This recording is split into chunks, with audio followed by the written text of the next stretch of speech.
Bienvenido a tu encuentro semanal con los enigmas y el misterio aquí en Tu Propio Camino Magazine. La alquimia está directamente ligada a una rama de la religión original, de la sabiduría original, de ese conocimiento que algunos personajes como Prometeo, Enki, Thor, Lucifer le robaron a los dioses para entregárselo al ser humano en pos de su propio desarrollo. Es cierto que durante milenios ese conocimiento silencioso ha tenido que ser protegido de aquellas personas que intentan de esas técnicas, como es la alquimia, hacer una opresión y un estadio de poder en pos de dominar a otros seres humanos. Es por eso que ese saber se transmitió de una manera de lenguaje oculto a través del argot, un lenguaje justamente que está muy ligado al arte gótico. Y es ahí en donde entra el personaje que hoy recorreremos a través del misterio de Fulcanelli, quien pone en evidencia que los mayores monumentos religiosos de Europa, como son las catedrales, incluyendo a la famosa Catedral de Notre Dame, son en realidad un lugar en donde esa sabiduría y ese conocimiento están custodiados. O sea, utilizando lo que esa enseñanza milenaria ubica, cuando quieras ocultar algo, ponlo a la vista de todos.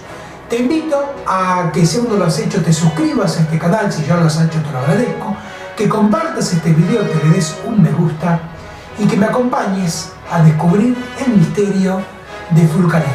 Soy Cristian Ceballos. ¡Vamos!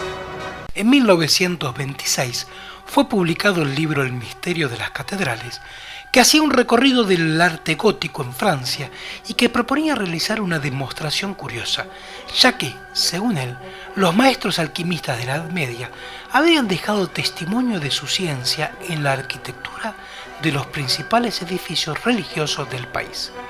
El libro estaba firmado por Fulcanelli, pero ¿quién era este hombre extraño que parecía conocer los secretos de la energía nuclear 8 años antes de que explotara la bomba en Hiroshima? Fulcanelli es ciertamente el más famoso y el más misterioso de los alquimistas del siglo XX. Su leyenda comenzó en 1920. En los reducidos círculos de los esotéricos de la época se lo consideraba como un gran maestro que aún estaría viviendo y prosiguiendo su trabajo en París. Este rumor fue difundido por los hombres y por dos en particular, un joven de unos 20 años, Eugenio Cancelliet, y su amigo pintor y ocultista Juan Julián Champagne. Ambos amigos hicieron correr el rumor de que el maestro Fulcanelli era un aristócrata de cierta edad, rico, distinguido y muy culto. Un genio que estaría a punto de descubrir la piedra filosofal y el elixir que prolongaría la vida. Pero el hombre permanecía invisible, no asistía a ninguna reunión de los esotéricos y Champagne y Cancelliet eran los únicos que se reunían con él. Las fanfarronadas de los hombres convencían a muy poca gente cuando en el otoño de 1926 apareció la prueba de que existía aquel maestro a través de un libro notable titulado El misterio de las catedrales. En esa vez se hizo una lujosa edición de 300 ejemplares. Asimismo, podríamos decir que esa edición totalmente lujosa tenía un prefacio escrito por Cancelliet. La obra era magistral y su autor era un hombre con una cultura poco común. También podríamos decir que, aunque admirado y buscado por todos los esotéricos de París, Fulcanelli no aparecía por ninguna parte. Algunos sugerían que tal vez Cancelier o Champagnac se escondían tras ese seudónimo, pero Cancelier parecía bastante joven y sus obras no poseían la facultad de análisis ni la visión global de Fulcanelli. Champagne parecía ser un candidato más plausible, y su trabajo como artista pudo haberlo llevado a visitar todas las catedrales, castillos y otros monumentos nombrados, pero su carácter no correspondía a la imagen que en todos se habían hecho del autor del Misterio de las Catedrales. Champagnac era más bien un juerguista fanfarrón y alcohólico, no un sabio. Se pensó en varios ocultistas famosos como Pedro Dujols, Audirier, Frangérons, el doctor Joubert, Jolivet Castelot, pero frente a cada nombre aparecía la misma objeción. Estos habían escrito otras obras y ninguno tenía el poder de las de Fulcanelli.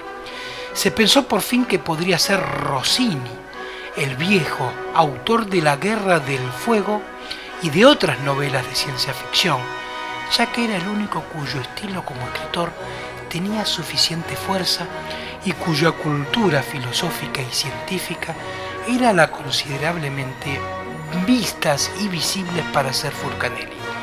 Pero la vida de Rosny el Viejo era conocida hasta el menor de los detalles y no aparecía en ella los viajes que le hubiesen permitido conocer también los edificios citados en estas dos obras.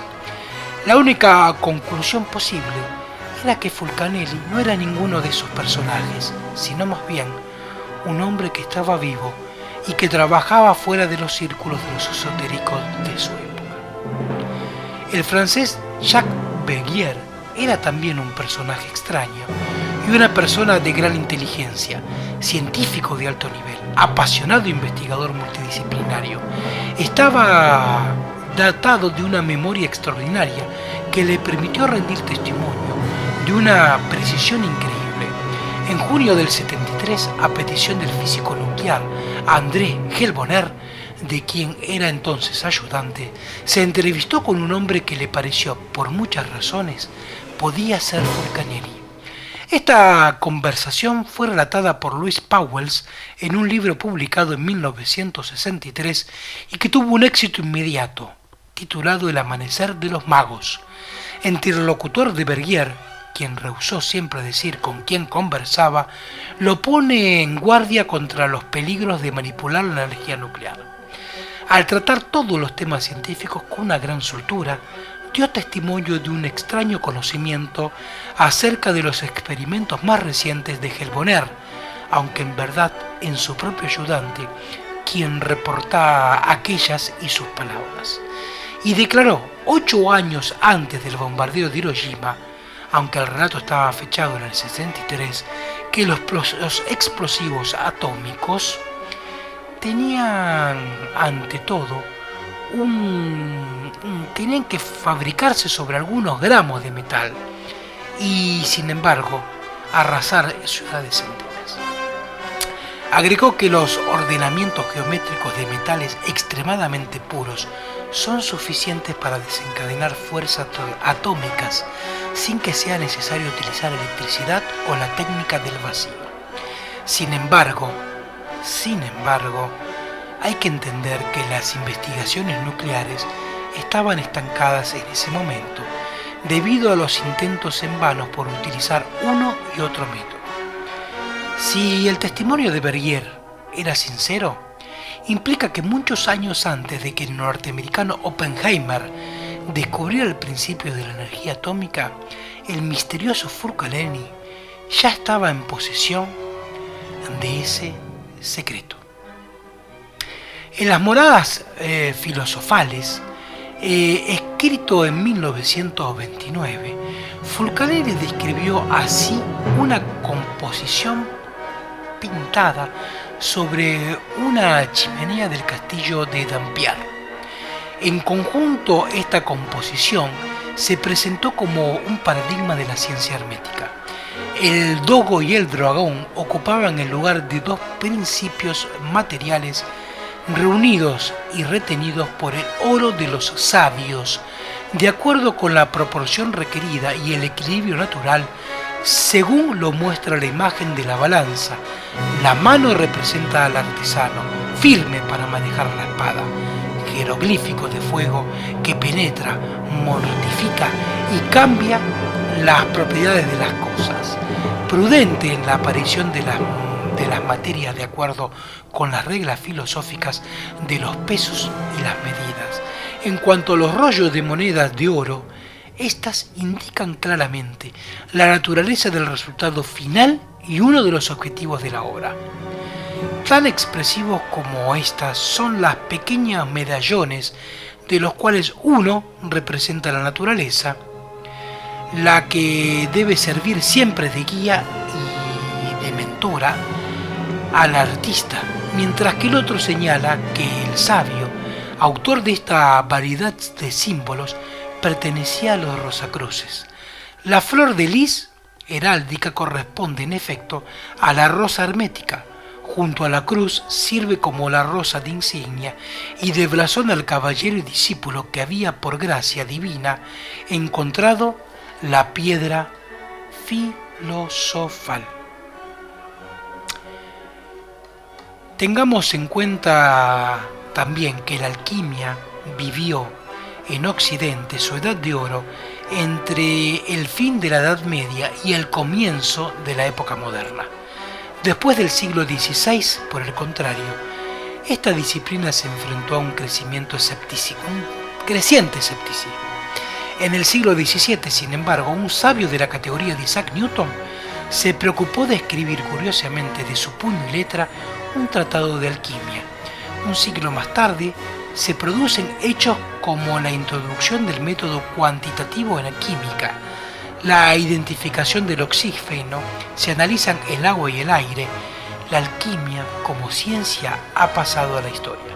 Pero algunas teorías de los alquimistas, así como el ave fénix, renacen en los descubrimientos de la física moderna. Las investigaciones realizadas sobre las estructuras atómicas de la materia, las transmutaciones espontáneas de los elementos radioactivos, la modificación de las estructuras atómicas mediante el bombardeo de partículas confirman la unidad fundamental de la naturaleza, presentida por los filósofos esotéricos desde Pitágoras a Fermat y Paracelso. Como hemos recorrido, está claro que el misterio tras Fulcanelli es el mismo misterio y enigma que encontramos detrás de esos personajes que han hecho de su vida y en su vida el recorrido de la enseñanza y la sabiduría iniciática. Está también claro que Fulcanelli nos ha brindado una oportunidad y un legado de poner al menos en juego y en duda aquello establecido. Te invito a que por tu cuenta también intentes descubrir en tu ciudad, en tu pueblo o donde nos estés acompañando, a que vayas a los sitios tomados por la religión y descubras por ti mismo la simbología oculta que hay detrás de todo eso. Muchas gracias por haberme acompañado y será hasta nuestro próximo encuentro, el tuyo en particular, con los enigmas y el misterio, aquí en Tu Propio Camino Magazine.